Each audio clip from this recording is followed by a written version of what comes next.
रहमतुल्लाह अलैह दरवेश थे दिल्ली के, बहुत सारे लोग मुरीद थे। एक बड़ा खिदमत गुजार मुरीद था, मजदूरी करता था, गरीब था, तो 6 बेटियां थी उसकी। हजरत साहब के पास रोज आके कहता, हुजूर बच्चियों के लिए दुआ करें, अल्लाह कोई असबाब पैदा कर दे। एक बच्ची की शादी का खर्चा 1000 दिनार है और मैं गरीब हूं। हजरत साहब दुआ कर देते। खानका शरीफ के थोड़े ही फासले पर, हजरत जहां बैठ के मुरीदों की तरबियत करते थे, उससे थोड़ा ही फासले पर ना एक ईसाई रहता था, बड़ा मालदार था, बड़ी सारे ऊंट, गायें, भेड़, बकरियां रखी हुई थी, और हजरत शरफुद्दीन रहमतुल्लाह अलैह की बड़ी मुखालफत करता था। और ये जो आपका गरीब मुरीद था, ये उसका पड़ोसी था। एक दिन बुला के ना उनको कहने लगा कि तू किधर जाके जो है वो टकरे मार रहा है, वहां से कुछ नहीं मिलने वाला। वो तुझे क्या देंगे जिनकी खानका खुद चंदे पे चलती है, मदरसा चंदे पे चलता है, मस्जिद चंदे पे चलती है, तेरी बेटी का मामला कहां हल होगा? तो उस दरवेश ने कहा कि तू मेरे पीर को नहीं जानता, तू मुझे मेरा महबूब नहीं डिठा, तो पता नहीं ना, तू इस रस्ते का मुसाफिर नहीं, तू नहीं जानता। उनका बस चले ना तो वो हर कीमत में मेरी बेटियों की शादी करा दे। अब वो ईसाई था, कहने लगा अच्छा चलो ठीक है, अगर इतनी बात है ना तो जाओ उनसे जाके कह दो कि 6 साल के लिए मेरे साथ वादा कर ले, तो मेरे जानवरों को चारा डाल दिया करे, 6 साल ड्यूटी करे, मैं 6000 दिनार दे देता हूँ। वो मेरे साथ 6 साल मेरे जानवरों को चारा डाले रखते हैं ना, अब चारा डालने के लिए एडवांस पैसे दे के। अब तो लोग उन्हें भी गुलाम ही बना लेते हैं, बड़ी थोड़ी तनख्वाह देते हैं, जुल्म करते हैं, पूरा मुआवजा नहीं देते। हजरत शेख शरफुद्दीन के बारे में वो कहने लगा, जब अपने पीर से जाके कह के मेरे जानवरों को 6 साल चारा डाले, मैं 6000 दे देता हूँ, तू जो कहता है हर कीमत पे जाने को तैयार है। उसने जब ये बात की तो मुरीद ने नाराज हो गया, वो लड़ाई हो गई, गिरबान पकड़ लिया, झगड़ा हुआ, बात बड़ी दूर गई। इस तरह की बात करता मेरे हजरत के बारे में, तेरे जैसे कई मैं वहां काम पे रखा दूं। जब बड़ी बहस हुई, बात मोहल्ले में, इलाके में फैल गई, दुनिया ने सुन ली, तो शेख शरफुद्दीन तक भी पहुंच गई। इस तरह झगड़ा हुआ है। लोग सो गए इशा की नमाज के बाद। हजरत साहब ने ना सर पे कपड़ा लिया, उस ईसाई के दरवाजे पे दस्तक दी, वो बाहर आया, फरमाने लगे लोग तो सोच समझ के मुलाजिम रखते हैं, तूने भी तो सोच ही लिया होगा, तभी तो मुझे ऑफर की है। तू अपनी ऑफर पे कायम है, वाकई मुझे रख लेगा और 6000 दिनार दे देगा? कहने लगा जा बाबा काम कर अपना। फरमाया नहीं, तूने इतने लोगों में बात की, इतनी बहस हुई, तो कायम है? कहने लगा मैं तो कायम हूं, पर आपने नहीं कायम रहना। फरमाया मैं सोच समझ के आया हूं। उसने कहा आप ड्यूटी करेंगे, भैंसों को चारा डालेंगे? फरमाया एक शर्त, बस जब अजान हो जाए ना तो मुझे रब की नमाज पढ़ने की इजाजत दे देना, बाकी सुबह शाम जो तू कहेगा। अगर उस गरीब की बेटियां ब्याही जाए तो मुझे और क्या चाहिए? उसकी 6 बेटियों का बोझ है उसके सर पे, तू मुझे रख ले। अल्लाह अकबर। वो कहने लगा चले पे मेरे साथ खते बंदगी कर ले। आजकल हम स्टाम्प करते हैं, उस जमाने में खते बंदगी होता था, गुलामी का खत, काजी शहर के पास। यानी उसका ख्याल था कि चलो स्टाम्प की बात करूंगा तो भाग जाएंगे। फरमाया चल मैं तैयार हूं।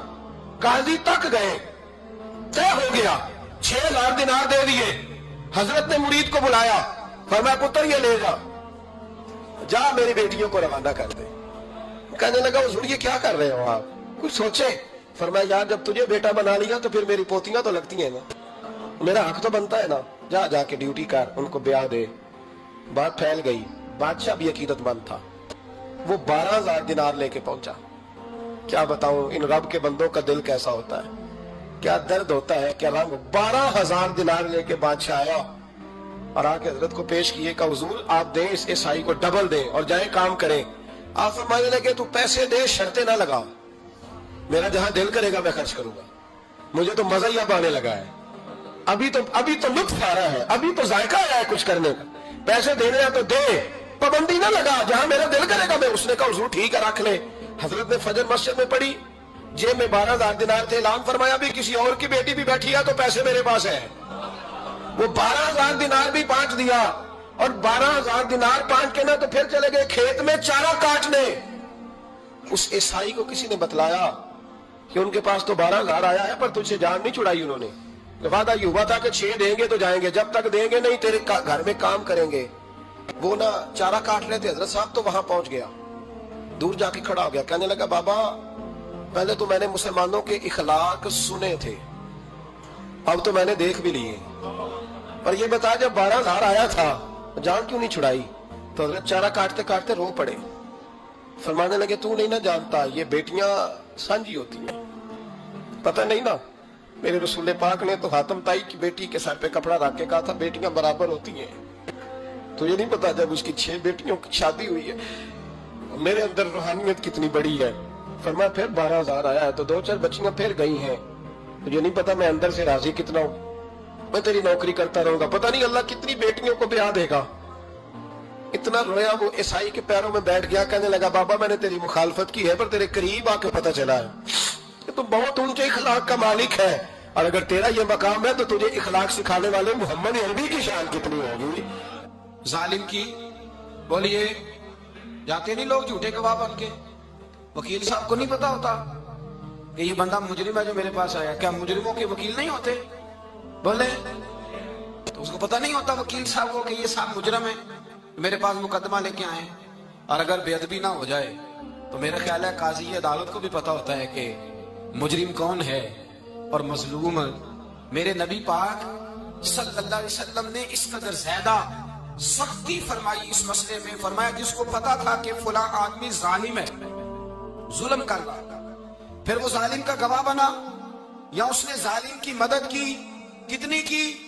شارحین لکھتے ہیں چاہے اس نے ایک جملہ بول کے کی, چاہے ایک, سارے بولیے, چاہے ایک غریب کو اس نے ظلم کیا تو کہتے گا لاج ہی ایسی, چاہے ایک جملہ بول کے کی. شارحین اس حدیث کی شرح میں لکھتے ہیں ایک جملہ بول کے چاہے مدد کی.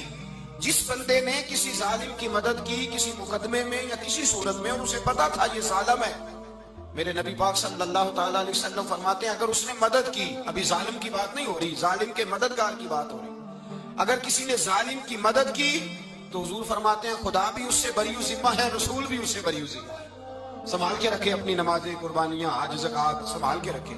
اگر ظالموں کا مددگار ہے, الیکشن آ لینے دے, آپ کو نظر آ جائے گا کون کون ظالموں کا مددگار ہے, نظر آ جائے گا. اپنی جیب سے لوگ پیسے دے کے ظالموں کی مدد کریں گے, ان کے فلیکس چھپوائیں گے, بورڈ لگوائیں گے, جیبوں سے پیسے دے گے. ہم نے خود آگ لگائی ہے چمن میں اپنے, بے سبب گردش ایام کو الزام نہ دو, ہم نے خود نور کا ظلمت سے کیا ہے سودا, کر کے توہین سحر شام کو الزام نہ دو.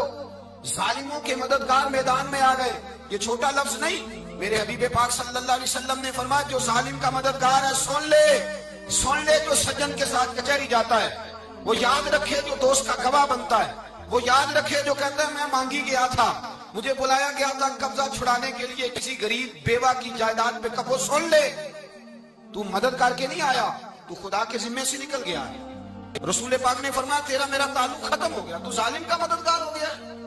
پھر تو کہتا ہے میں بے چین ہوں, میں بے قرار ہوں, میں آزمائش کا شکار ہوں. پلٹ کے دیکھ تو صحیح تیرا گناہ کتنا بڑا ہے.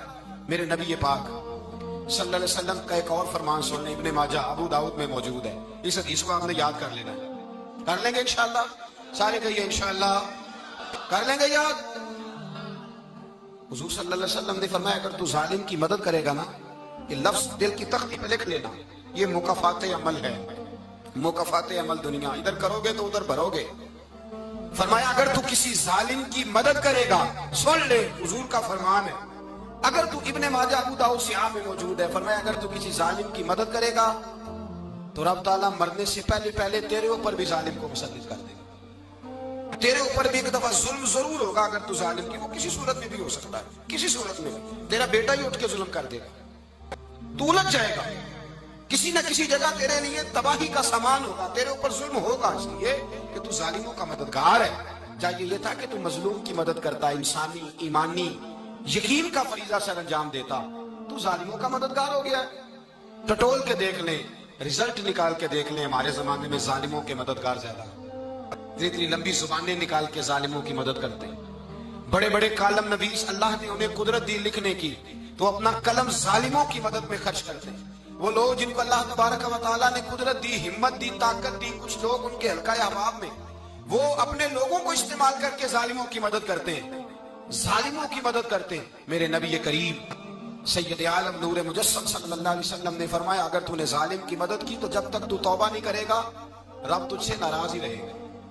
اللہ تجھ سے, او بھائی جس سے رب بھی ناراض ہو گیا, نہ کھانا نہ پینا نہ سونا نہ جاگنا نہ نیند, پھر تیری ہر چیز تیرے لیے آزمائش ہو گئی, پھر تیرا سایہ بھی تیرے لیے خوف کا سامان بنے گا, پھر زندگی جیتی جاگتی لاش بن جائے گی, تو اپنے کندھوں پر اپنی میت اٹھائے پھرے گا جب تو ظالم کا مددگار ہوگا.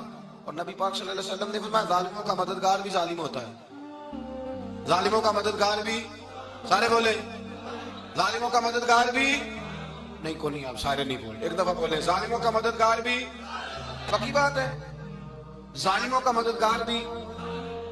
अल्लाह, जिसका यराना हो, जिसका दोस्ताना हो, जो कहे मैंने ना इसको औखे वेले के लिए जालिम को याद रखा हुआ है।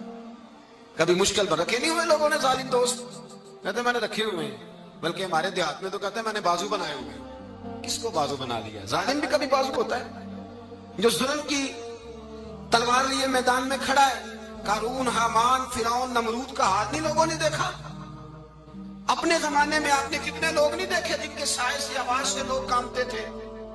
फिर पुलिस की गाड़ियों में वो इस तरह मुर्दा पड़े कि दुनिया ने तमाशा देखा उनका। ये रंग हमने देखे नहीं अपनी आंखों से।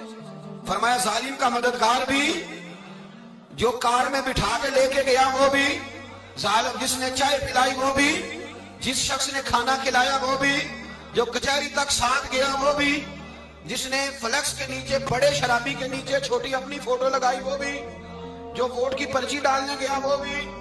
कह देना बाहर निकल के हजरत साहब ने सियासी तकरीर की है, कह देना, पर बात तो सच्ची है ना। खू करे हम तो से थोड़ा सा गिला भी सुन ले, खू करे हम तो से थोड़ा सा भी गिला। इमाम मालिक के पास एक बंदा आया, उसने कहा हुजूर मैं दर्जी हूं, एक जालिम बादशाह मुझसे कपड़े सिलवाता है, मैं तो जालिमों का मददगार नहीं ना।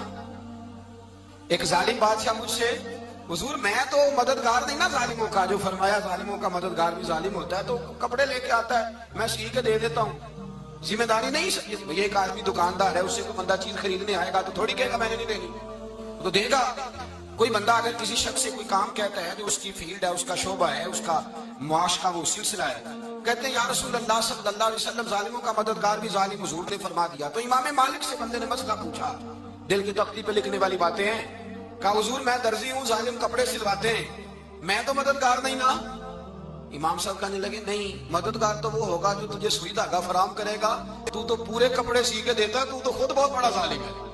तो पूरे सूट सी के देता है, तू तो बहुत बड़ा जालिम खुद है। मददगार तो वो होगा जो तुझे धागा देगा, जो तुझे बटन देगा, जो तुझे नलकी देगा। जो जालिम से इतनी नफरत जुल्म करके बंदा है। यहाँ तो हमारे जमाने में हीरो बन जाते हैं लोग, जालिम हीरो है, लोग उससे डरते फिरते हैं, घूमते फिरते हैं, और बहुत सारे कम मिजाज लोग उसके पीछे हाथ बांध के फिरते हैं। जालिमों की मदद करना, जालिमों के साथ रहना, ये जुल्म है, जुल्म, ये ज्यादती है। मेरे नबी पाक सल्लल्लाहु ताला अलैहि वसल्लम ने इरशाद फरमाया, याद रखो रब फरमाता है मैं मजलूम की मदद जरूर करूंगा, चाहे जल्दी करूं चाहे देर से करूं, मैं मजलूम की मदद।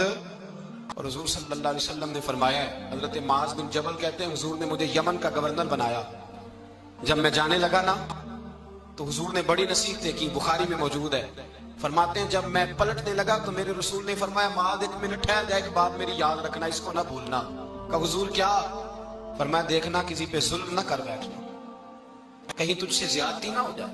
महबूबा फिर हुजूर ने फरमाया सुन मेरे माज, मैं तुझे गवर्नर बना रहा हूं, ज्यादती ना कर बैठना। या रसूल अल्लाह सल्लल्लाहु अलैहि वसल्लम क्या होता है? तो मेरे करीम ने फरमाया जब मजलूम दुआ के लिए हाथ उठाता है तो अर्श का मालिक कहता है फरिश्तों पीछे हट जाओ। अर्श का मालिक कहता है फरिश्तों